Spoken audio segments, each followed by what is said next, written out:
guys, balik lagi sama gua Pomo, channel Susah Tidur. Di episode kali ini gua mau sharing pengalaman gua kurang lebih 10 tahun yang lalu. Gua pernah tinggal di rumah orang yang ternyata melakukan persekutuan dengan makhluk halus atau biasa kita dengar muja ya. Sekitar 10 tahun yang lalu itu berarti gue kurang lebih masih sekolah SMA ya.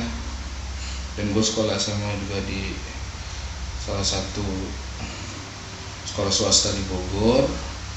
Dan pada waktu itu gue ikut ibu gue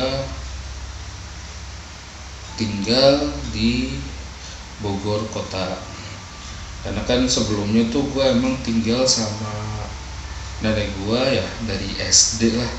Dari SD sampai SMA kelas 2 gue tinggal sama nenek gue di daerah Sentul. Dan kelas 2 gue mutusin untuk ikut ibu gue tinggal di Bogor kotanya. Ceritanya itu awal pertama kali gue ikut atau pindah sama ibu gue tuh, gue emang ngerasa udah ada yang gak beres dengan kontrakan rumah yang kita tinggalin. Kalau dilihat dari luar sih biasa-biasa aja sih, kayak ya udahlah kayak kontrakan 5 pintu dan ada tetangga-tetangganya, depannya lapangan, dan dia kontrakannya keramik merah gitu. Cuma pada saat gue beberapa hari tinggal di situ, gue ngerasain hal yang beda, terutamanya pada bagian dapur dan kamar mandinya. Jadi kontrakan itu panjang ke dalam, pas di dapurnya itu minim cahaya matahari karena si yang punya kontrakan itu bikin kacanya itu justru buat di kamar mandi. Jadi kalau yang ke arah dapurnya tuh bener-beneran kalau misalnya sore atau udah maghrib tuh udah gelap sih. Awal gue nginep di tempat ibu gue tuh, gue gak bisa tidur di hari pertama dan takut untuk ke kamar mandi malam-malam karena kamar mandinya tuh beneran menurut gue sih horor, seremnya karena apa? Karena di belakang kamar mandi itu ada pohon pisang satu, dan ternyata itu ada pemakaman di belakang. Jadi itu yang ngebuat gue nggak berani buat ke kamar mandi malam-malam. Ya maksudnya misalnya ibu gue udah tidur, terus gue ke kamar mandi malam-malam itu gue butuh sesuatu yang harus gitu kalau gue mau ke kamar mandi.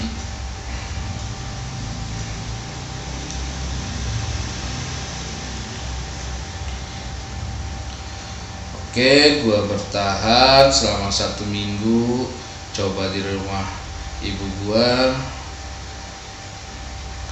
1 minggu pertama gue tidur dengan tidak nyenyak atau selalu was-was lah,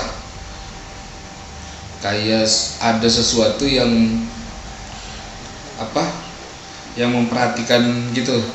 Karena dari kamar ruang tamu ke dapur tuh ada kayak jalan lorong gitu panjang, lumayan lah, karena kan dia kontrakannya tuh tipe rumah yang panjang ke dalam gitu, bukan persegi gitu, tapi dia kayak persegi panjang gitu.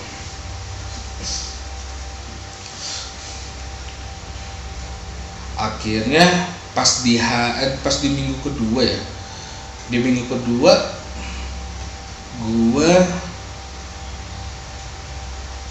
ngerasa ada yang aneh. Karena kan gue kalau nginep di rumah ibu gue tuh, pas kalau di kontrakan gue tidurnya lebih sering di ruang tamu. Ya udah, sambil nonton TV tidur di ruang tamu.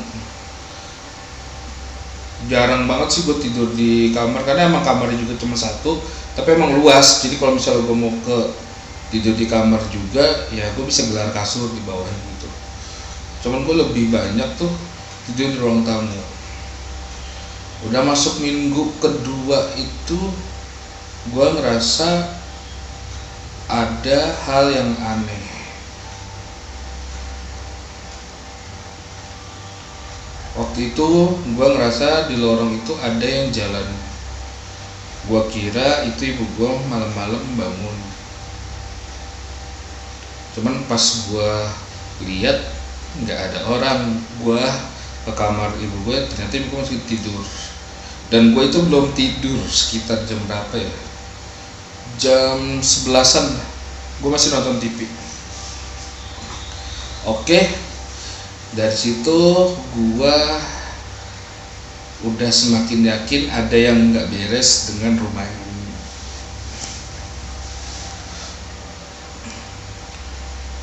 Ya udah, gua tetap paksain tidur karena gua juga besok masih harus berangkat sekolah juga.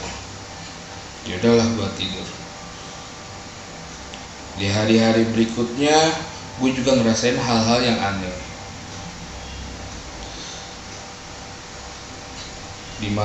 Pokoknya entah itu gue ngedengar ada yang ngebuang air, kayak gayung diambil dari bak kayak gitu, bak gede gitu, terus kayak ada yang ngebuangin gitu. Dan itu kejadiannya malam, sama persis sekitar jam 11-an lah, 10 sampai jam 11-an. Akhirnya gue cerita ke ibu gue. Ternyata ibu gue juga awal-awal ngalamin kejadian yang ganjil juga. Cuman ya udahlah gitu kan, masing-masing aja gitu. Karena udah beberapa kali gue ngalamin kejadian aneh di kontrakan itu, akhirnya gue memutuskan untuk nggak tidur malam pertama, dan yang kedua gue tidur di kamar, gelar kasur lantai gitu. Ibu gue di atas di tempat tidurnya dan gue gelar kasur lantai itu. Oke, gue coba tidur lebih cepet, ternyata nggak bisa. Gue masih belum bisa tidur. Akhirnya ya udah, gue masih main handphone aja sih sampai benar-benar gue bisa ketiduran gitu. Lagi ngalihin perhatian gue dengan handphone, tiba-tiba di tempat yang sama bunyi sesuatu.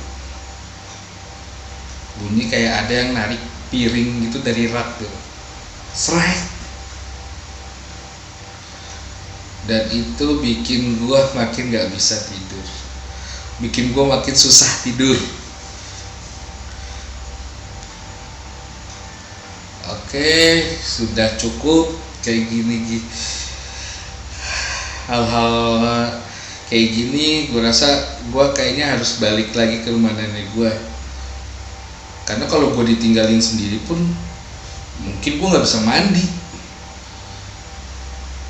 Karena kan ibu gue kalau kerja itu baru pulang itu jam 7:30 malam, itu paling cepet. Apalagi kalau ada shift malam, oh my god, gue nggak tahu sih. Akhirnya gue memutuskan untuk ke rumah nenek gue lagi. Beberapa minggu gue di rumah nenek gue, dan ternyata lumayan juga sih ongkos sekolahnya dibanding kalau dari rumah ibu gue. Kalau dari rumah ibu gue kan gue bisa jalan kaki ya, nggak terlalu jauh ke sekolah gue. Cuman kalau dari rumah nenek gue harus naik ojek, harus naik angkot dan lain-lain.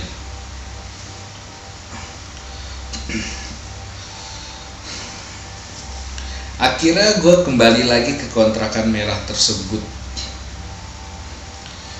Gue membulatkan tekad gue, oke, apapun yang terjadi di kontrakan ini, di rumah ini, kita masing-masing, gue di dunia gue dan kalian di dunia kalian. Akhirnya gue kebagian waktu ibu gue dapat shift malam dan gue di rumah sendiri. Gue itu walaupun ada tetangga tapi gue jarang banget sih keluar karena emang nggak ada orang yang seumuran gue di situ. Rata-rata emang udah berkeluarga semua. Misalnya pun punya anak juga, ya anaknya masih pada kecil gitu. Oke, ibu gue masuk shift malam dan baru pulang itu jam 12-an, ya 11 sampai jam 12-an.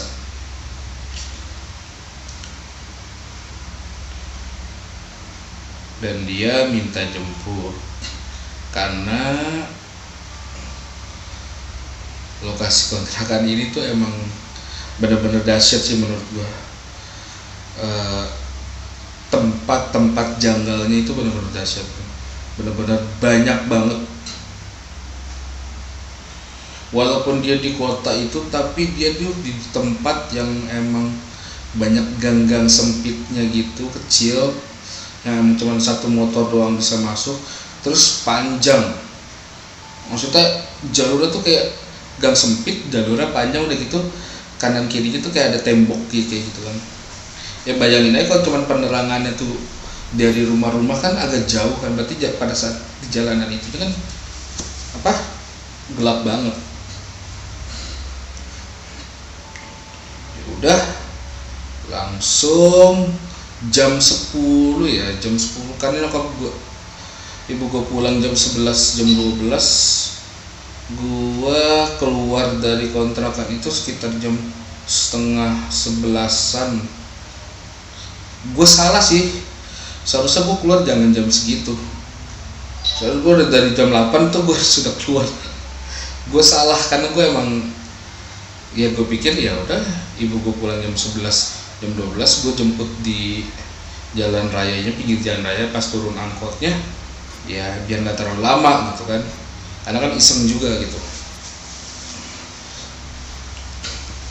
Gue keluar dari kontrakan itu jam setengah 11. Gue pakai jaket, gue bawa senter. Emang kuno banget sih, tapi menurut gue jaga-jaga aja sih, takutnya mati lampu atau tempatnya emang gelap yang butuh penerangan yang agak lama. Karena kan kalau dari handphone juga gue malah ke distract gitu, maksudnya kayak ya udah gue fokus ke HP. Maksud gue kalau gue bawa senter juga kan gue ada ngalihin nih, gue bisa main HP atau apalah, pokoknya intinya tuh gue pengen yang terang aja udah gitu, karena gue udah yakin pasti gelap. Oke, gue keluar, gue jalan, ada 2 jalan buat ke jalan raya. Menurut gue dua-duanya itu nggak ada, bukan opsi yang oke. Bahkan 3. Yang satu itu emang jalannya besar, bisa buat mobil, agak jauh sedikit. cuman tetap sepi. Yang dua jalan sempit, padat rumah, nanjak, sepi.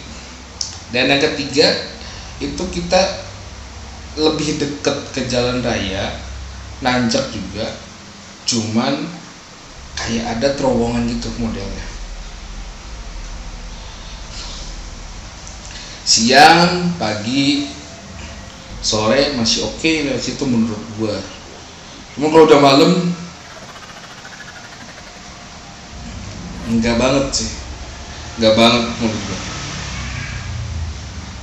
Oke, akhirnya gua milih jalan yang besar, jauh sedikit, cuman ruangnya nggak terlalu sempit, dan gua masih bisa lihat agak lebar gitu. Melihat ke jalan itu nggak terlalu kecil. Gue jalan sendiri di situ, iseng banget dan sepi. Baru ramainya itu pas sudah mau mendekati ke jalan rayanya, tanjakan. Dah udah nyampe pinggir jalan. Oke, gue harus nungguin ibu gue sekitar sejaman lagi lah kurang lebih. Duduk, ada tukang parkir di salah satu ruko di situ. Dia sekalain tukang parkir juga, dia ngejagain ruko tersebut. Waktu itu siapa namanya? Udah tua sih bapak-bapak, dan dia ternyata punya kontrakan juga, nggak jauh dari kontrakan merah gua itu di bawah. Lupa gua namanya, Pak siapa itu. Ya udahlah, sambil nunggu ibu gua pulang ya gua ngobrol-ngobrol sama dia. Kita ngobrol-ngobrol dulu, gua jelasin gua tinggal di mana, dan dia ternyata di belakang. Oh iya, dia tahu. Oh, kontrakan itu. Akhirnya pada saat momen yang tepat gua bilang gini ke si bapak itu. Kalau salah namanya Pak Jaidi atau Pak siapa sih, pokoknya dari J, gue lupa sih, pokoknya kurang lebih itu. Gue bilang nih, Pak, daerah sini emang agak angker ya Pak, agak serem ya. Kata si bapak itu, serem gimana? Iya, saya kok kalau di rumah kontrakan sendiri tuh ada aja yang gangguin gitu, ada aja yang iseng. Awalnya sih bapak itu cuman kayak mungkin perasaan ade aja, enggak kok kata dia gitu. Cuman dia sambil ketawa gitu, ketawa yang kayak ngeselin banget menurut gue sih, kayak ketawa yang dia udah tahu sesuatu tapi kayak gue harus ayo dong pak kayak gitu. Suwe sih. Iya pak, saya kok sering banget gitu loh ngerasain hal-hal yang ganjil, hal-hal yang aneh di kontrakan itu. Akhirnya dia ngajakin duduk, dia nawarin gue kopi. Ada mau kopi nggak? Karena gue dulu tuh emang nggak suka kopi. Akhirnya gue bilang enggak pak, makasih. Atau teh? Oke deh pak, teh boleh. Ya udahlah. Karena jam juga masih jam 11, ibu gue juga masih lama ya, akhirnya gue ngobrol-ngobrol sama dia. Jadi dia ngejelasin kalau di daerah itu, di daerah tempat gue ngontrak itu banyak banget orang yang melakukan pemujaan atau bersekutu dengan makhluk-makhluk halus. Untuk apa? Untuk kekayaannya mereka.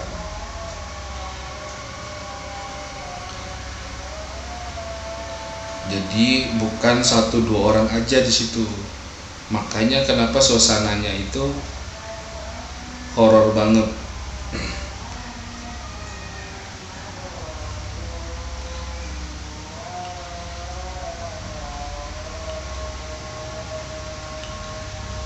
Akhirnya si bapak itu ceritain tentang hal-hal yang berkaitan dengan kontrakan merah itu. Dia ngejelasin dari yang punya rumahnya dulu. Dia bilang dia mastiin lagi tuh ke gua, ada ngontrak di rumahnya ini ya, yang kontrakannya cuman 5 petak ya, yang keramiknya merah. Iya pak. Oh ya, itu punya Pak A gitu loh. Gua nggak bisa sebutin namanya ya. Itu punya Pak A sama Bu ini. Terus ya gue tanya-tanya lagi, oh emang rumahnya mana pak yang punyanya? Nggak jauh dari kontrakan itu deh, yang ada kalau lewat jalan lurus ke atas terus pas ada belokan, nah itu rumahnya di situ. Oh, akhirnya dia cerita dia punya anak deh, perempuan 1 orang, anak tunggal. Si bapaknya kejualan gorengan di dekat salah satu mall di Bogor. Mallnya ini Legend dan warnanya pink, mungkin kalian tahu lah. Dia tukang jualan gorengan di situ. Terus ibunya ibu rumah aja, ibu rumah tangga aja. Oke. Anaknya kuliah perawat. Masuklah ke momen yang horor, momen yang gua sampai shock dan beneran gua takut banget. Karena bukan apa-apa, selain gue emang dulu itu penakut banget, gue takut ada dampaknya juga ke gue dan ke orang tua gue, karena gue tinggal di situ. Oke lah, si bapak itu mengambil cerita dari anaknya dulu. Jadi gini, Dek, pokoknya bapak cerita ke Ade aja, Ade cukup tahu aja. Terserah Ade nanti mau tetap tinggal di situ, bertahan di situ atau mau kayak gimana. Ini bapak cuma kasih tahu doang. Oke pak. Jadi anaknya itu udah 3 kali menikah dan suaminya tuh meninggal. Meninggalnya itu semuanya gak wajar. Iya, kalau kita balikin ke takdir ya udah kelar ceritanya tuh kalau masalah kayak gitu. Cuman si bapak itu ngejelasinnya meninggalnya gak wajar. Yang 2 sakit, yang 1 kecelakaan.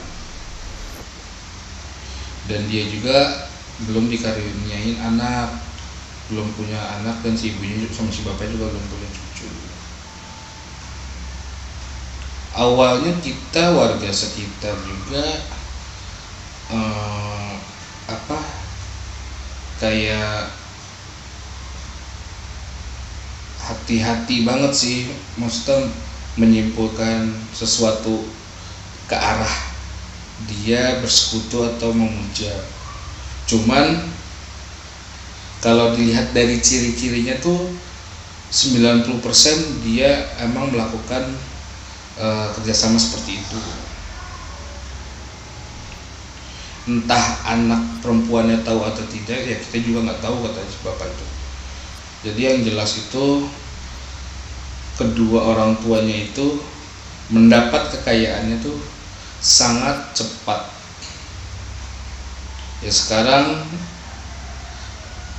adek coba pikir dalam berapa lama sih seseorang yang jualan gorengan dan ibu rumah tangga bisa kuliahin anaknya perawat, bisa beli kontrakan, bisa beli tanah, bisa kebeli rumah, bisa kebeli mobil juga dengan jualan gorengan. Oke, taruhlah gorengannya laku terus setiap hari habis. Nah, sekarang ya dihitung-hitung aja, dari gorengan berapa sih modalnya, 300 sampai 200 ribu, taruhlah habis setiap hari misalnya. Nggak mungkin secepat itu, dalam beberapa bulan dia bisa beli kontrakan, bangun kontrakan, beli tanah, beli mobil, beli rumah, sama kayak gitu. Kita pun warga-warga di situ juga sudah curiga, tapi kita nggak aneh karena memang lingkungan situ ke hal-hal yang begitu tuh emang udah emang ya udah gitu, tinggal kuat-kuatan aja. Yang penting kita nggak nyenggol satu sama lain, kita nggak iseng gitu. Cuman ya kalau dibilang banyak keanehan pasti banyak banget. Yang kedua, pernah ada yang ngontrak di situ bilang malam-malam itu sering banget dengar suara kuda, ketapak kuda gitu. Gue merinding, sumpah. Dengar suara kuda hampir setiap malam, kayak ya udah kayak emang ada kereta kuda datang situ.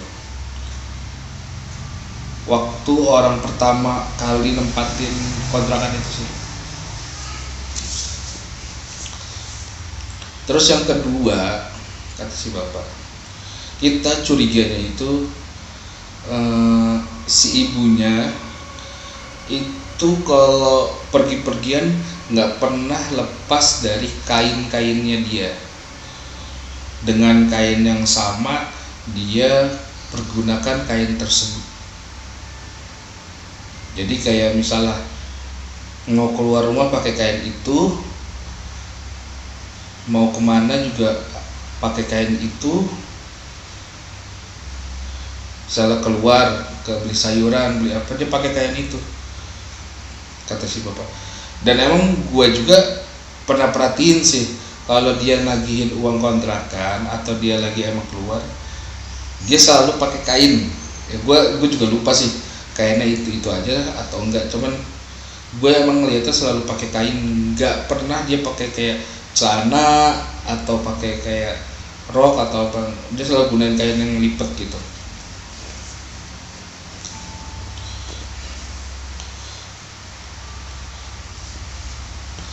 Akhirnya usut punya usut, kasih bapak dijelasin kalau memang dia 90% tuh melakukan pemujaan buat memperkaya dirinya dia. Oke.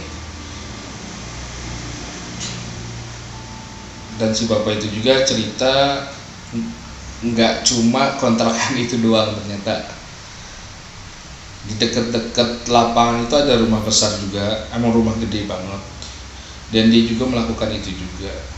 Ternyata kuda itu berasal dari pemujaannya dia, siluman atau jinnya. Gue cerita ini dari tadi merinding banget karena gue udah pakai jaket. Oke, bapak itu udah mungkin secara garis besar gue udah tahu, cuman bapak itu nggak berani nyebutin pemujaan apa yang dia sembah atau dia bekerja sama dengan makhluk apa. Udahlah, nggak lama ibu gue juga pulang. Oke.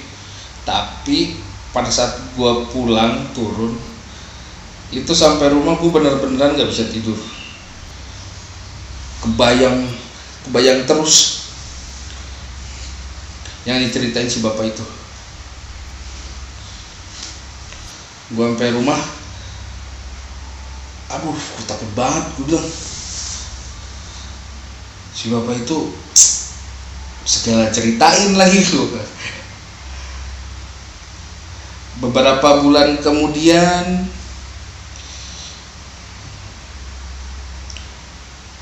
ibu gue dan temannya melakukan usaha di salah satu pertambangan emas di Bogor. Ibu gua dan temannya itu salah satu jadi investor ya buat penambangan di salah satu di Kabupaten Bogor. Mungkin kalian yang tinggal di daerah Bogor bakal tahu penambangan apa. Awal-awal keuntungan yang ibu gua dan temennya dapat itu lumayan banget dan sukses, menurut gue sih sukses. Sampai gua itu dibeliin handphone baru pada waktu itu, saking emang bagusnya kondisinya di sana. Sebulan 2 bulan oke. Di bulan ketiganya, terlepas dari suasana di sana lagi susah atau enggak, ini habis tidak jelas.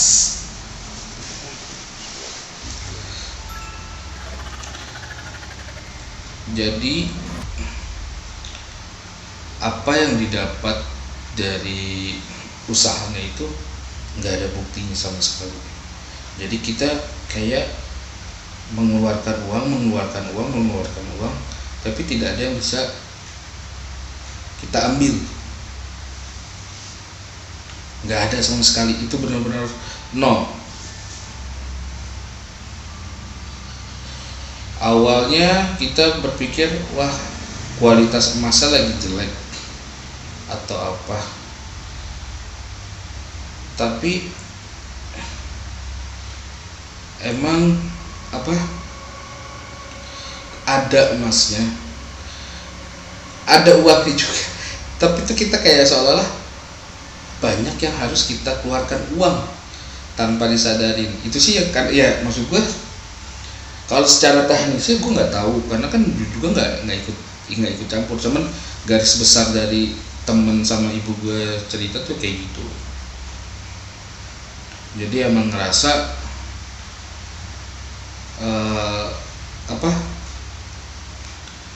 nggak ada hasilnya. 3 bulan karena 4 bulan nol sama sekali dan minus. Sampailah kita di titik minus.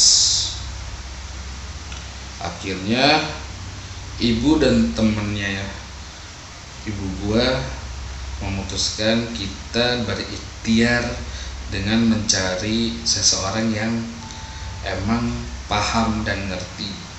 Karena menurut teman ibu gua ini nggak wajar.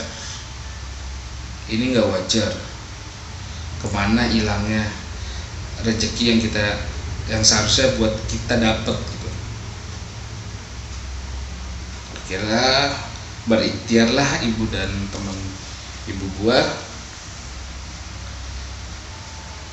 ke daerah mana ya waktu itu, pokoknya ke daerah-daerah yang jauh juga sih, dan yang emang ngerti tentang yang kayak gitu-gitu. Dan ternyata benar ada yang nggak beres di kontrakan merah itu. Ternyata dari situlah semuanya usaha dan rezeki kita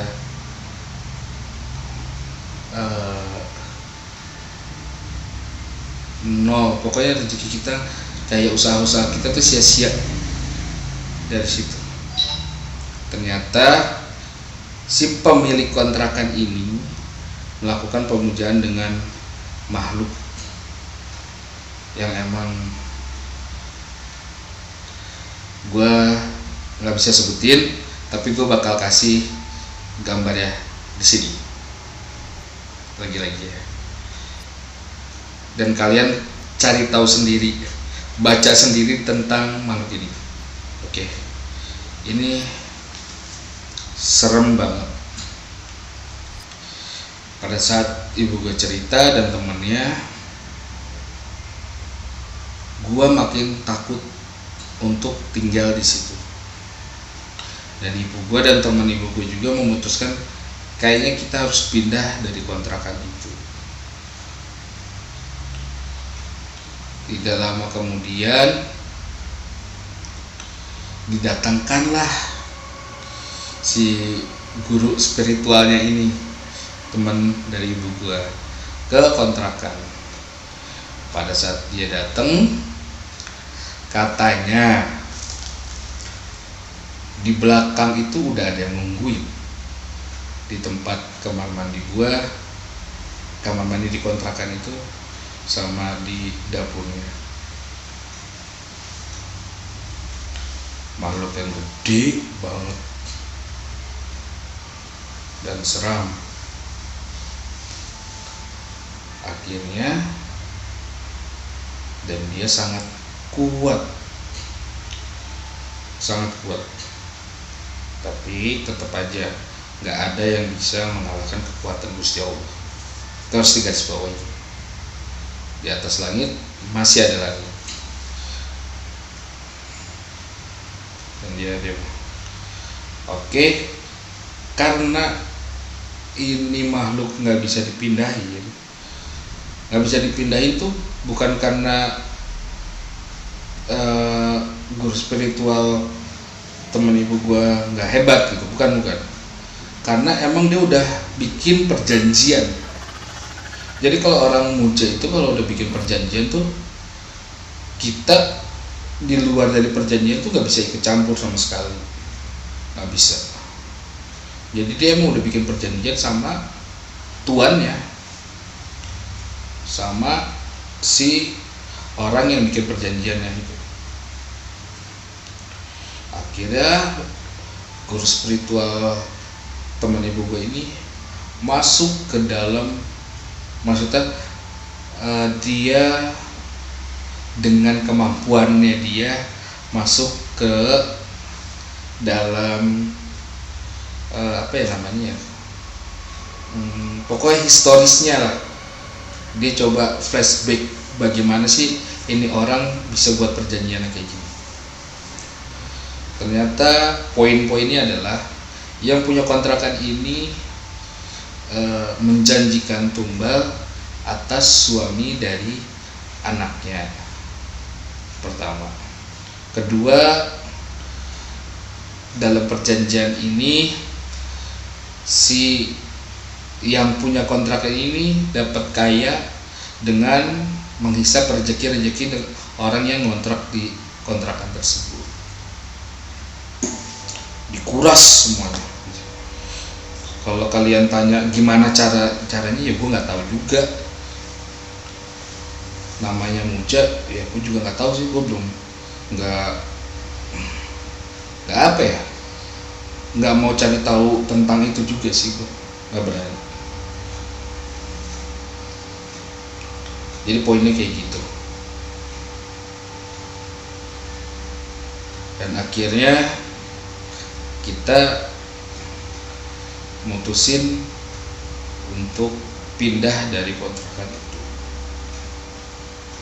karena emang stuck usaha ibu gua dan usaha temen ibu gua itu, nggak ada perkembangan sama sekali, nggak ada keuntungan yang kita dapat.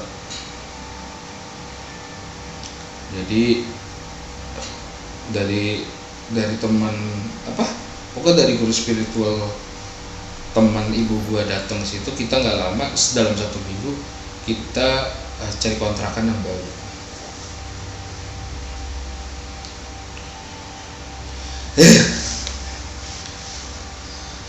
Ada-ada aja.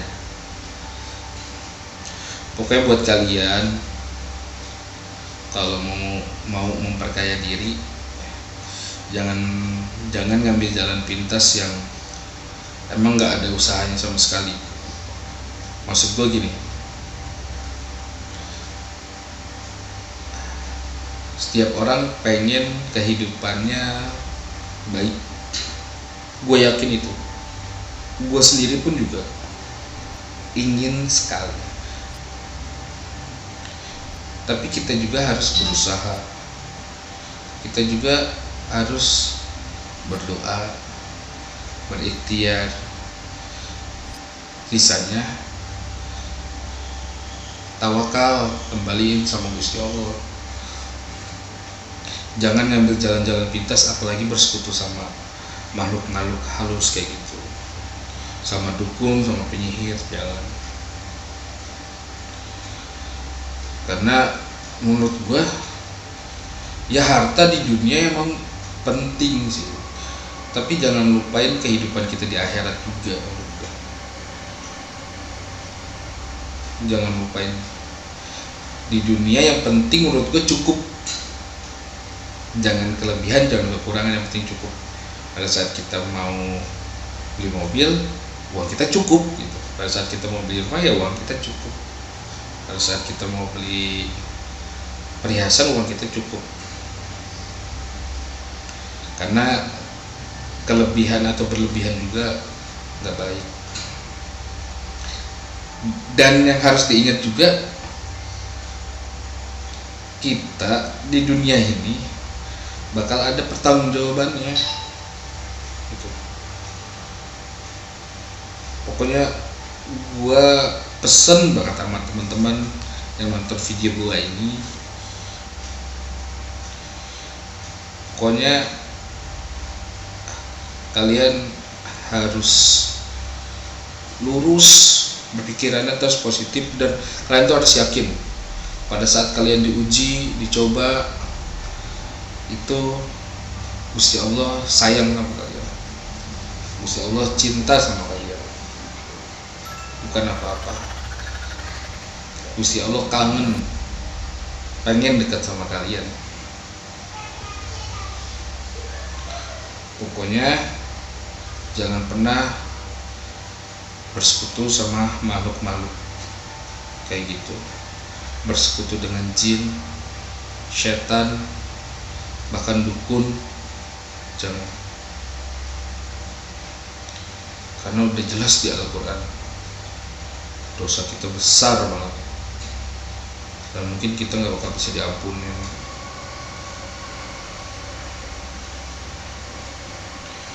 Dan lagi juga kekayaan kita nggak bakal lama, nggak bakal berkah, nggak bakal. Nanti gue bakal ceritain di episode selanjutnya nih tentang pemujaan juga, dan itu gue nyaksiin sendiri juga, hartanya habis dengan sekejap. Nanti gue bakal ceritain di episode selanjutnya. Oke, segitu dulu cerita dari gue. Kurang lebihnya gue mohon maaf, dan tetap stay tune di channel Susah Tidur. Jangan lupa subscribe, dan lu boleh like atau dislike, jangan cuma nonton aja. Oke, thank you.